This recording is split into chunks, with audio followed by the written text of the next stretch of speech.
2020년 새해가 시작되었으니 우리 옆 사람하고 이렇게 인사해 봅시다. 새해 당신의 얼굴을 보니 천사처럼 보입니다. 새해도 평안하시고 행복하시기를 바랍니다. 속으로는 천사처럼 안 보여도 말로 축복하는 것이 굉장히 중요합니다. 왜냐하면 하나님께서 너희 말이 내 귀에 들린 대로 내가 너희에게 행하리라. 이스라엘 백성들이 한 말대로 그대로 이어집니다. 새해도 우리 드림교회 모든 성도들 모두가 영혼이 잘됨 같이 범사에 잘되고 강건의 은혜가 넘치기를 주의 이름으로 축복합니다. 지난해 11월 은퇴한 이후에 자유인으로 살다가 다시 강단에서 설교하려고 하니 조금은 긴장되고 조금은 어색한 심정입니다. 더더욱 새해를 시작하는 첫 주일이라 그런 것 같습니다. 이 시간 우리 성령 하나님께서 우리에게 깨닫게 하여 주시는 은혜를 주시기를 간절히 소원합니다. 아마 이 자리에 모인 우리 드림교회 모든 성도들은 나름대로 오랫동안 신앙생활 하신 분입니다. 직분도 받고 또 매주일 열심으로 봉사하며 충성하고 있을 줄 압니다. 교리적으로는 하나님이 어떤 분이신지 다들 잘 알고 있을 겁니다. 초보적인 질문이지만 한번 이런 질문을 던져봅니다. 내가 믿는 하나님은 과연 어떤 하나님인가? 마음속으로 잠시 한번 생각해 보시기 바랍니다. 사도신경 우리의 신앙 고백에 하면 전능하사 천지를 만드신 하나님을 믿죠. 어디 그뿐입니까? 사랑과 자비와 긍휼이 풍성하신 하나님이시고 또 그분은 공의로우신 분이기에 선악간의 모든 것을 심판하시는 하나님이시죠. 뿐만 아니라 우리의 아빠 아버지가 되시고 우리가 부르짖을 때 응답해 주시는 인격적인 하나님이십니다. 그런데 여러분 솔직히 말해서 머리로는 그렇게 알고 이해하는데 실제 우리의 삶의 현장은 그렇지 못하다는 것. 너무나도 멀리 계신 하나님이십니다. 이것이 바로 오늘 우리 크리스찬들의 모습입니다. 그러나 하나님을 경험해 보신 분은 직접 그 하나님을 만나고 깊게 경험해 보신 분은 다릅니다. 예를 들어서 우리가 누군가에 대해서 안다 말할 때는 두 가지 의미가 있습니다. 하나는 일반적이고 피상적인 알미죠. 그가 남자가 여자인지 성별에 대해서 이름이 무엇이고 또 얼굴 생김새가 어떻고 나이는 몇 살이고 결혼은 했는지 자녀들은 몇인지 또한 지금 어디에 살고 있는지 그저 피상적으로 그 사람에 대해서 아는 겁니다.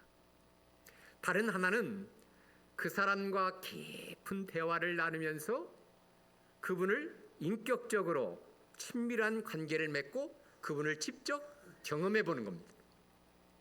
전자가 결혼하기 이전에 남자와 여자가 상대방에 대해서 아는 것이라면 후자는 남자와 여자가 결혼에 대해서 결혼한 후에 상대방에 대해서 알게 되는 것이라고 말할 수 있습니다.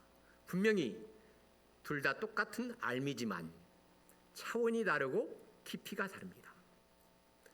대부분의 사람들이 연애할 때는 상대방에 대해서 잘 알지 못했다고 말합니다.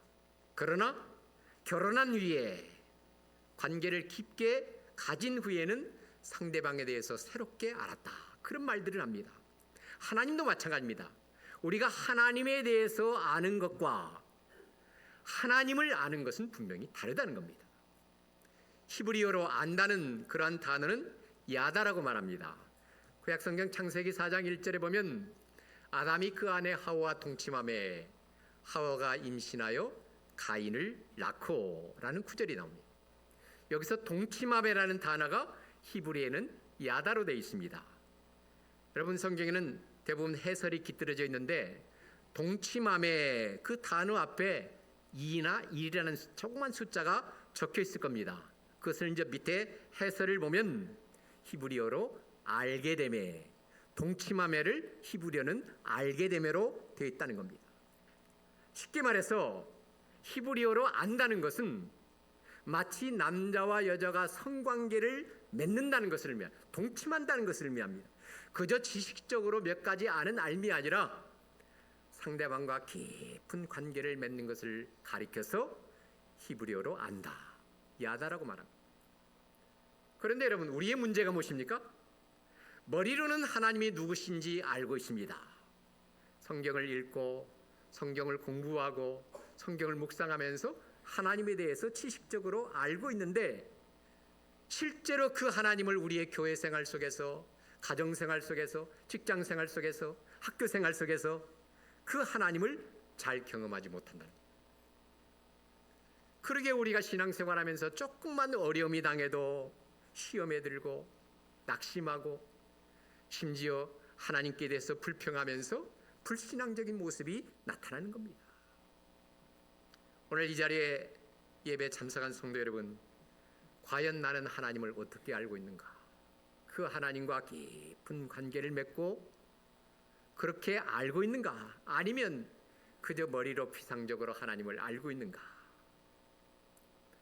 오늘 우리가 알다시피 이 신명기의 말씀은 일종의 모세의 고별설교입니다. 애굽에서 나왔던 출애굽 세대들은 하나님을 원망하고 불평하다가 광야에서 다 죽임을 당하였습니다. 이제 40여 년의 세월이 흘러서 광야에 태어난 광야 2세들이 가나안 땅을 바라보면서 입성을 준비하고 있습니다. 이에 모세는 그 땅이 바라다 보이는 모압 평지에서 가나안 입성을 준비하는 출애굽 2세들에게 1년의 설교를 시작합니다. 이것이 바로 신명기 스토리입니다. 디트로노미, 두 번째 율법이라는 것이 신명기입니다. 이때 모세의 나이가 120세죠. 여러분, 이때 모세의 심정을 이해할 수 있겠습니까?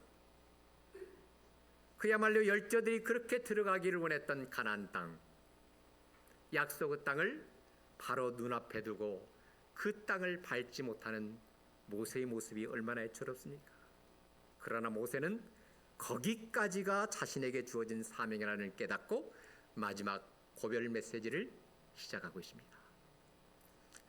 어떤 사람은 약속의 땅 가나안을 눈앞에 바라보며 마지막 숨을 거두어야했던 모세의 모습을 징검다리로 비유합니다.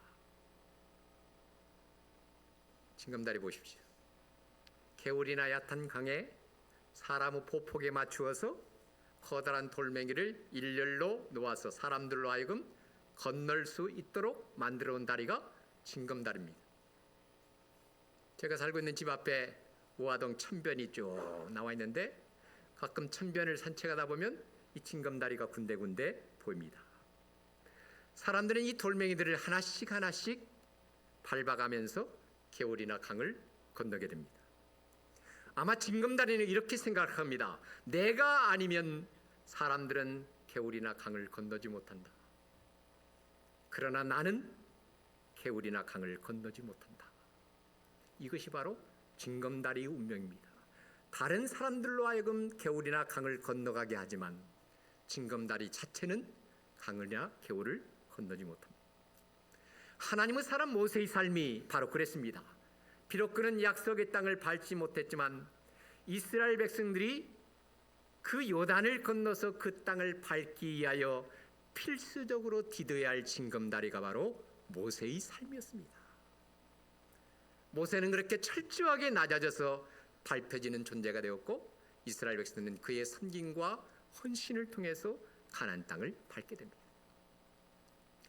10여 년 전 출애굽 코스대로 이집트와 요르단 그리고 이스라엘 성지 답사를 다녀온 적이 있습니다. 직접 성지를 가서 보니까 성경의 지명이나 스토리들이 자연스럽게 연결되어지고 머리가 아니라 가슴으로 느껴집니다. 요르단에 있는 느보산 정상에 올라서 눈앞에 펼쳐있는 요단강과 모압 평지를 바라보았을 때 제가 마치 모세가 된 것처럼 그렇게 느껴졌습니다. 그리스도인이라면 적어도 일생에 한 번은 성지를 답서해야 한다고 합니다. 아직 다녀오지 못하신 분들은 지금이라도 답사비 마련을 위해서 적금을 드립시오. 할 수만 있다면 우리 담임 목사님도 다녀올 수 있도록 교회와 당회가 재정을 책정해서 배려해 주셨으면 하는 바람입니다. 다들 동의하시죠? 믿음대로 될 겁니다. 저 역시 황송하게도 처음에는 몇몇 분의 성도들이 답사회를 마련해 주어서 다녀왔습니다. 다시 본문으로 돌아갑시다. 여러분, 모세는 가나안 땅 입성을 앞둔 이스라엘 백성들에게 무슨 이야기를 시작하고 있습니까? 어떤 의미에서 본문은 모세의 유언과도 같습니다. 왜냐하면 결과적으로 이 설교를 끝으로 하나님의 부름을 받기 때문에. 아무리 실없는 사람이라 할지라도 죽음 앞에서는 진지해지는 법입니다. 여러분, 죽음 앞에서 농담하는 자 보셨습니까? 예를 들어서 내가 임종을 앞두고 있다. 자녀들이 모은 상태에서 유언을 한다고 가정해 봅시다.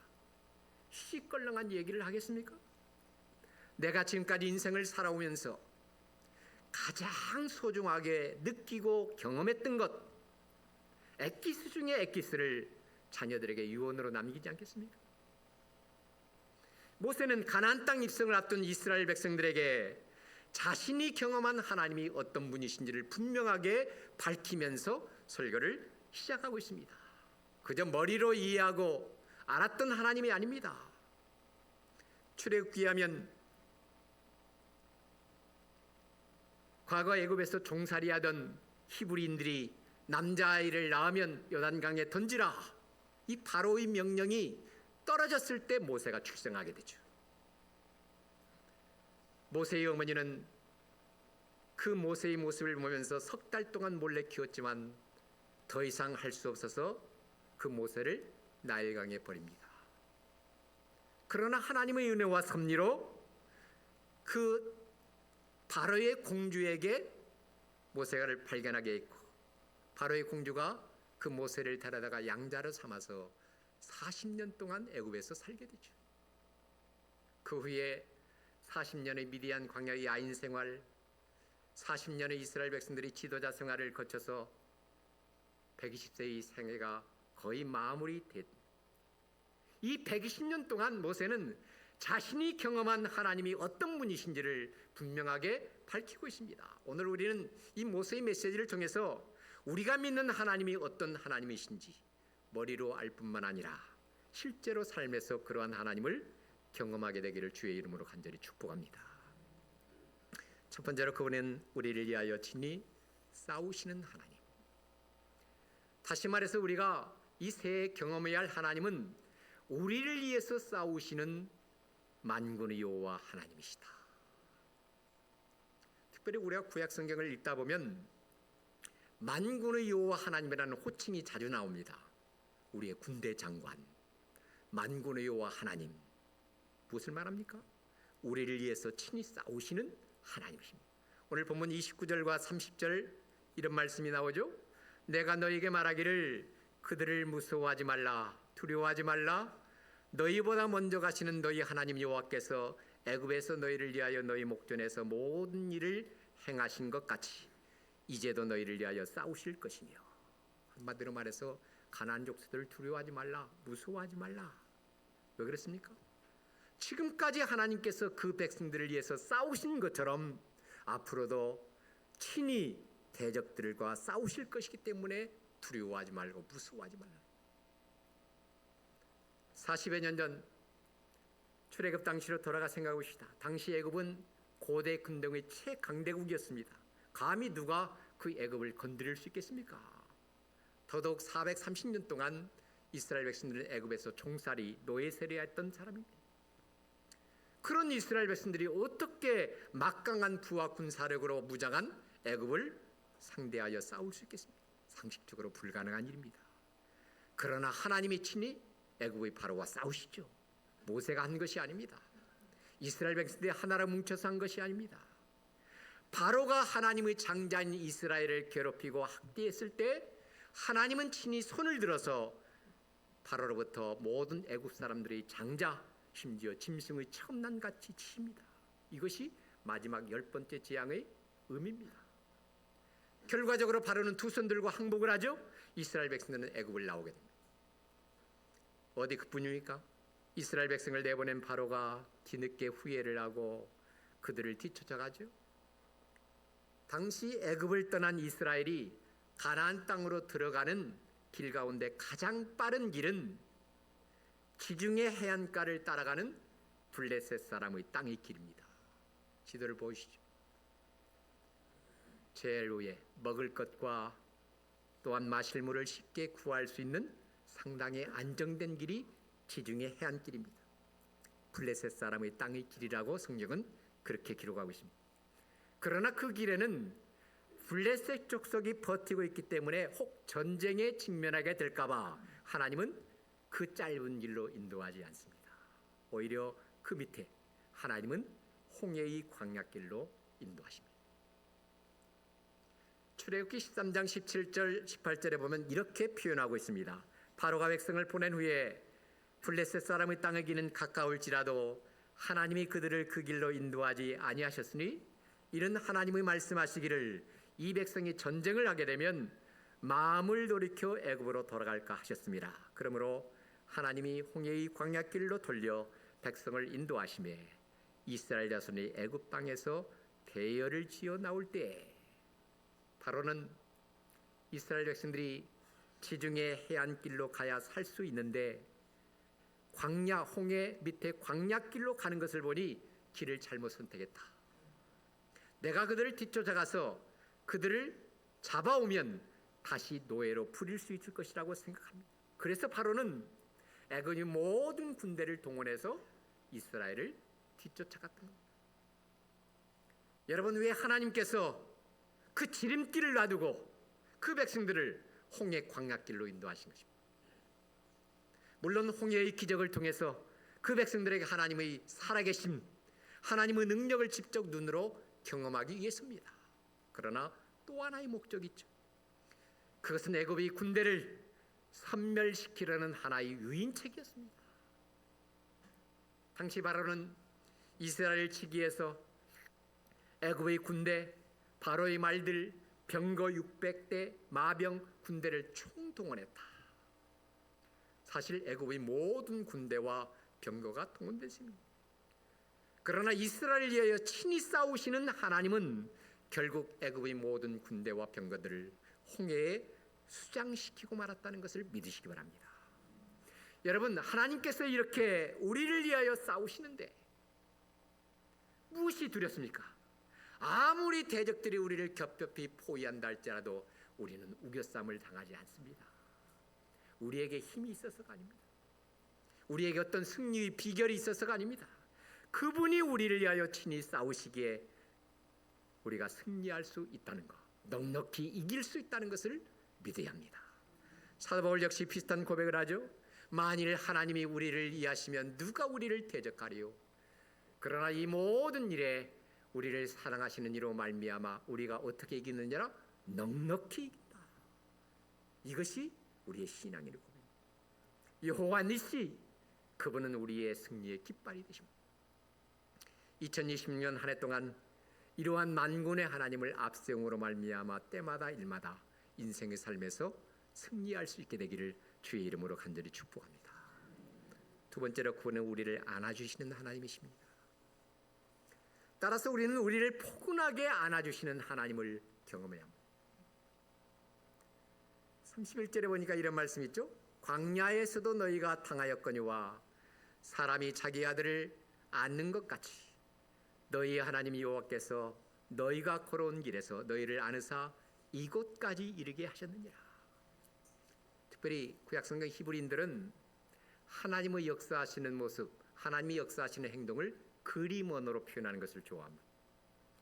다시 말해서 이것을 어떤 관념이나 논리적으로 표현하는 것이 아니라 구체적이고 실제적이고 우리의 삶에 적용할 수 있도록 표현한다는 겁니다. 그래서 앞에서는 전쟁을 하는 장면을 생각하면서 친히 싸우시는 하나님을 표현하죠.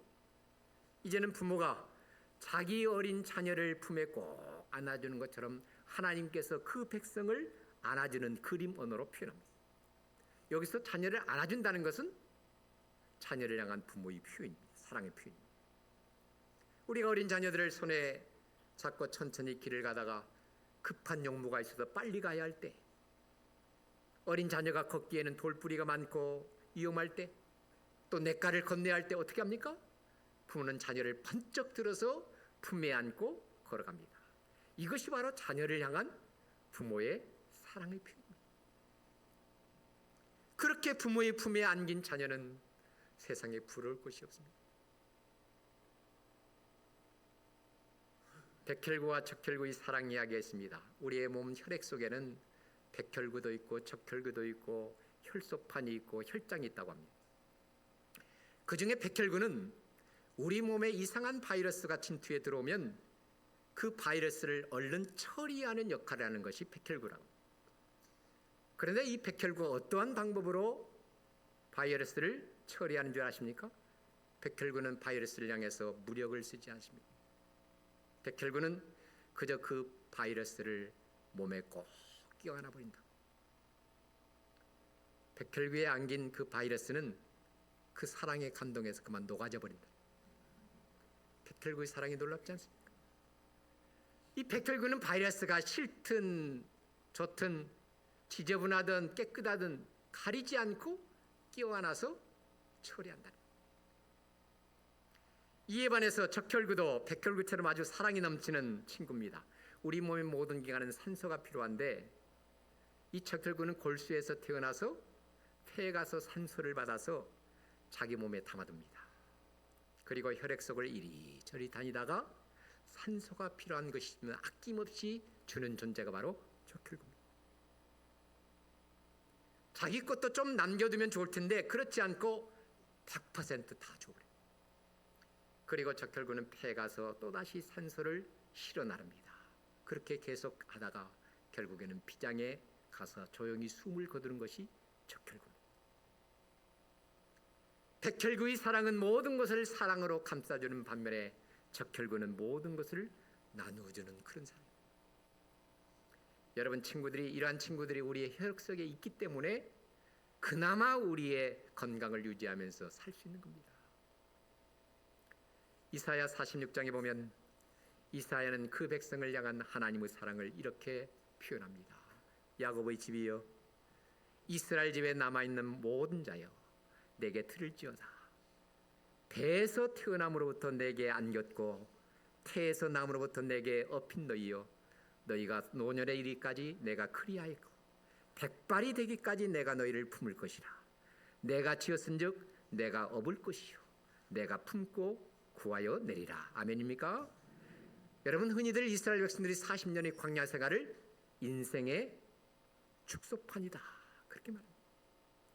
하나님께서는 그 백성들을 광야 40년 동안 품에 안아주셨던 것처럼 우리의 인생 여정 가운데 가장 힘들고 외롭고 고통스러울 때 안아주시고 업어주시는 하나님. 위험한 곳에서는 우리를 안아서 안전한 곳에 사뿐히 내려놓으시는 하나님이십니다. 그분이 사랑이 얼마나 고맙습니까? 어린 자녀들은 부모같이 손을 잡고 가다가 조금만 힘들면 그냥 두 팔을 벌립니다. 무슨 신호입니까? 품에 안아달라는 사이. 다리가 아프니 안아달라. 여러분, 2026년 새해를 살아가면서 인생의 삶이 힘들고 지칠 때는 안타깝게 발버둥 치지 마십시오. 그저 하나님 아버지를 향해서 두 팔을 벌리십시오. 그러면 서슴없이 우리를 안아주실 겁니다. 그렇게 우리를 사랑으로 고이 안아주시는 하나님을 경험해야 합니다. 그때 우리는 아무리 우리 삶이 고달프고 외롭다 할지라도 입술에 감사와 찬송이 끊이지 않을 겁니다. 새해는 때마다 일마다 우리를 포근하게 안아주시는 하나님을 경험할 수 있게 되기를 주의 이름으로 간절히 축복합니다. 세 번째로, 그분은 우리보다 앞서가시는 하나님이십니다. 그러게 우리는 앞서가시면서 우리를 인도하시는 하나님을 경험해야 합니다. 오늘 본문 상반절에 보면, 30절 상반절에 보면 이런 말씀이 있죠. 너희보다 먼저 가시는 너희 하나님 여호와께서. 33절은 함께 보십시다. 그는 너희보다 먼저 그 길을 가시며 장막칠 곳을 찾으시고 밤에는 불로 낮에는 구름으로 너희가 갈 길을 지시하신 자니라. 이스라엘 백성들이 애굽을 나와서 가나안 땅으로 가기 위해서는 많은 광야들을 지나야 합니다. 소위 시내 광야, 신광야, 또한 술광야, 수루광야, 바란 광야, 많은 광야들을 거쳐야 합니다. 지금이야 길을 만들어 자동차로 횡단하지만 그 옛날 이스라엘 백성들이 길이 어디 있습니까? 끝없이 펼쳐져 있는 광야에서 길을 잃고 헤매기 십상입니다. 그런데 하나님은 그들보다 먼저 앞서가셨다. 밤에는 불로 낮에는 구름으로 갈 길을 인도하였다. 그러기에 그 백성들은 하나님께서 앞서가시는 대로 뒤에서 따라가면 되었던 겁니다. 여러분, 길을 가는 나그네에게 그 길을 잘 아는 동행자나 안내자가 있다면 길을 헤매지 않습니다. 더더욱 우리 인간의 삶은 모두가 처음으로 밟아야 할 초행길입니다. 2020년 새해 앞으로 어떻게 전개될지 우리는 아무도 모릅니다. 내일 일을 알지 못하고 한 치 앞을 내다보지 못하는 인간이 어떻게 다른 사람의 길을 인도할 수 있겠습니까? 오직 하나님만이 우리보다 앞서가시면서 우리를 인도하시는 최고의 안내자라는 것을 믿으시기 바랍니다. 왜 그렇습니까? 그분은 우리를 창조하셨을 뿐만 아니라 우리가 갈 복된 길이 무엇인지를 알고 계시는 분이기 때문에. 아마 자동차를 운전하시는 분은 아마 내비게이션이 인도하는 대로 가면은 쉽게 목적지에 도달할 수 있다는 것을 다 알고 있을 겁니다. 초행길을 가는데 안내자가 있다는 것은 무척 든든한 일입니다. 우스갯말로 한국의 남자들은 3명의 여자들의 말을 잘 들어야 평안하고 행복하다고 합니다. 어릴 때는 엄마의 말을 잘 들어야 하고, 결혼한 이후에는 아내의 말을 잘 들어야 하고, 차를 운전할 때는 내비게이션에 나온 여자의 말을 잘 들어야 한다는 겁니다. 오늘 예배 참석한 남자 성도 여러분, 이 말에 동의하십니까? 동의하는 말이 별로 없네요. 다시 한번 말씀드립니다. 금년은 말띠라 말을 잘 들어야 된다고 합니다. 남자는 새 여자의 말을 잘 들어야 한다는 것이 동의하십니까? 끝까지 동의하지 않는 남자들은 새의 삶이 고달프고 괴로울 겁니다. 여러분, 하나님은 우리를 위해서 친히 싸우시는 분이고, 동시에 그분은 우리를 따뜻한 품에 안아주시는 분이고, 우리보다 앞서가시면서 우리가 가야 할 길을 비추어 주시는 그런 하나님이십니다. 그러기에 우리는 그분이 인도하신 대로 새해도 그분을 뒤따라가면 되는 겁니다. 그런데 이스라엘 백성들은 이러한 하나님에 대해서 어떻게 반응했습니까? 오늘 32절 말씀 같이 한 음성으로 봅시다. 이 일에 너희가 너희 하나님 여호와를 믿지 아니하였도다. 참으로 가슴 아픈 구절입니다. 이 일에 너희가 너희 하나님 여호와를 믿지 아니하였다. 그들은 광야 40년 동안 순간순간마다 하나님께서 친히 싸워주시고 안아주시고 앞서가시는 하나님을 직접 눈으로 보았고 경험했지만 마지막에 그 하나님 여호와를 믿지 아니하였다. 그렇게 말합니다. 놀라운 기적을 경험했으면서도 조금만 시간이 지나면 그것을 다 잊어버리고 끊임없이 하나님을 원망하면서 불평하다가 결국은 가나안 땅에 들어가지도 못하고 광야에서 다 죽임을 당했습니다. 모세는 이 일을 회상하면서 출애굽 2세들에게 너희들은 너희 부모가 여호와를 믿지 아니하였다 경고하고 있습니다. 이것은 역설적으로 이제 너희는 여호와 하나님을 믿고 따르라 강한 도전입니다. 절대로 여호와 하나님을 믿지 않음으로 말미암아 멸망한 너희 부모들의 전처를 밟지 말라는 것. 특별히 모세는 2번씩이나 그분은 우리보다 먼저 가시는 분이다 강조합니다. 여러분, 새해가 시작됐음에도 불구하고 우리는 여전히 불안한 시대를 살아가고 있습니다. 정치를 보아도, 경제 상황을 보아도, 사회 곳곳에서 문제와 갈등이 해소되지 않는 모습을 보면서 너무나도 불안합니다. 새해가 어떻게 전개될지. 그러나 여러분, 우리에게 절망은 없습니다. 척박한 땅에서 하나님과 함께 하나님의 인도하심을 받으면서 40년 동안 살아간 이스라엘 백성들을 생각해 보십시오. 홍해 앞에서도 절망하지 않고 믿음으로 그 홍해를 걸어갔던 자들을 생각해 보십시오. 우리는 얼마든지 희망을 가질 수 있습니다. 아무리 강한 대적들이 우리를 가로막고 우리를 기다리고 있다 할지라도 하나님께서 먼저 가시면서 대적들과 싸우시면서 길을 열어주시는데 무엇이 들었습니까? 그저 우리는 믿음으로 한 걸음 한 걸음 그분을 따라가면서 되는 것이 아니겠습니까? 찬양합시다. 한 걸음 한 걸음 주 예수와 함께 날마다 우리가 다시 한번 한 걸음 한 걸음 한 걸음 한 걸음 그 예수와 함께 날마다 우리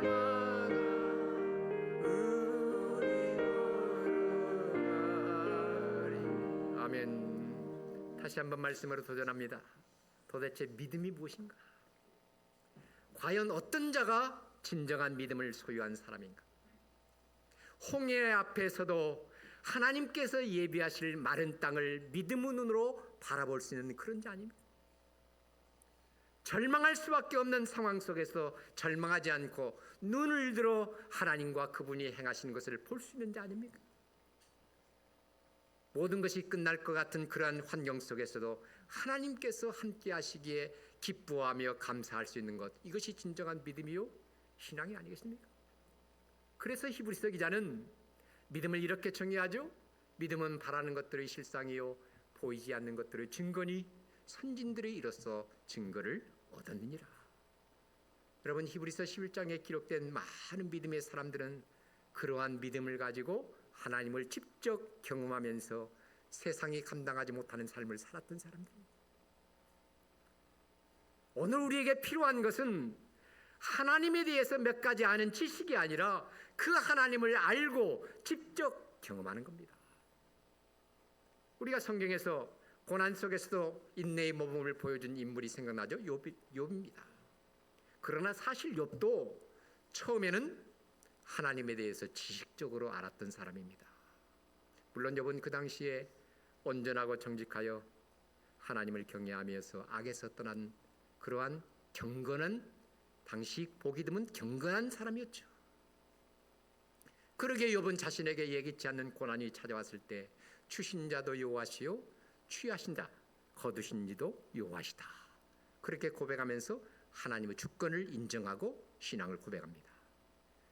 그러나 그에게 고난의 심도가 깊어지고 그 고난이 계속되어질 때 자기가 알고 믿던 하나님에 대해서 의심하면서 하나님께 항의하기 시작합니다.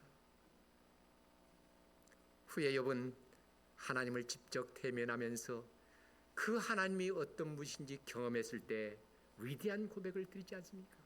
내가 주께 대하여 귀로 듣기만 하였사오나 이제는 눈으로 주를 배웁나이다.